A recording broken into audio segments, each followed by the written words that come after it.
Anjana's Food Ventures.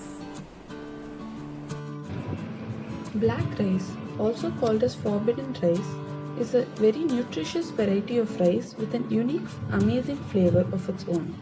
In Tamil, it's called kavani arisi. I'm not going to talk about the nutritional benefits of black rice here, but would like you to Google it out and check it for yourself. Have you ever tasted black rice before? If so, let me know in the comments below. Rinse the rice in water to get rid of any dust and impurities and soak it in water overnight.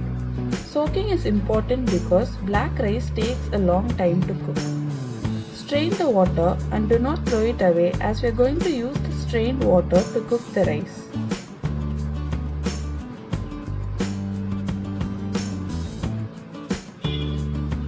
Set it aside.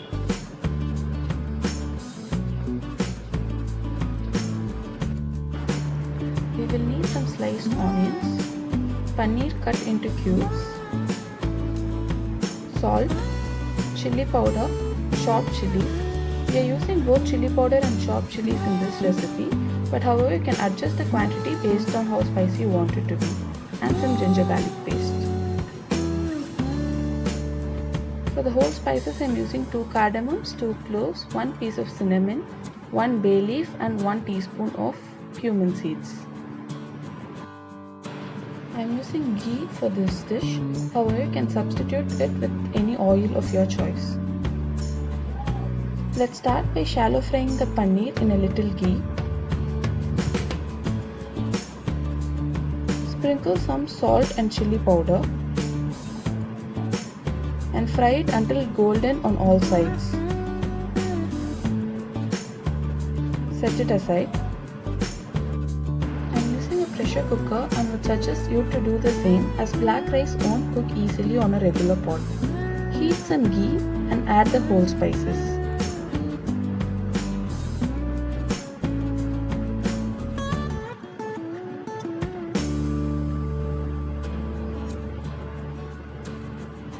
When the cumin seeds begins to crackle, we can add the onions.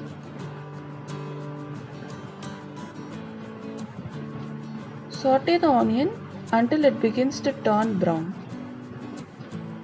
Now we can add the ginger garlic paste, chopped chillies and chilli powder.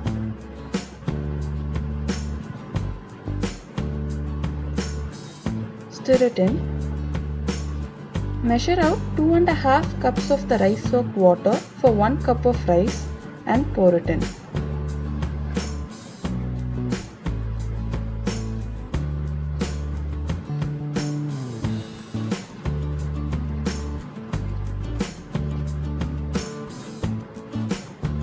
When the water begins to boil, we can add the rice.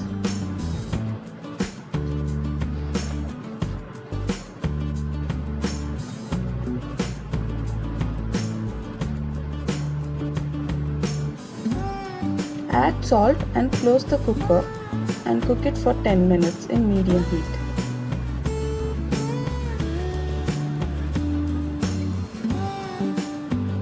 We need the rice to be almost cooked and not fully cooked. Check salt and add more if needed.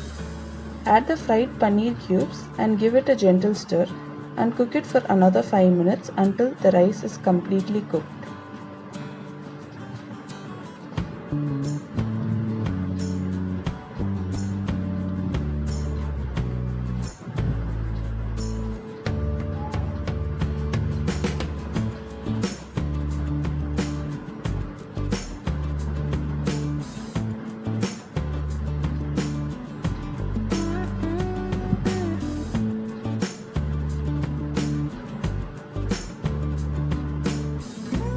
It is now ready to be served.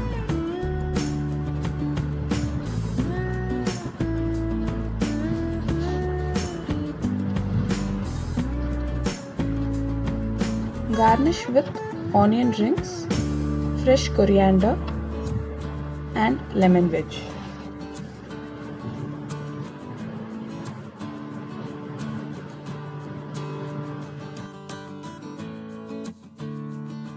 As you could see, the texture didn't turn out like a pulao, but honestly, it did taste amazing. with your friends.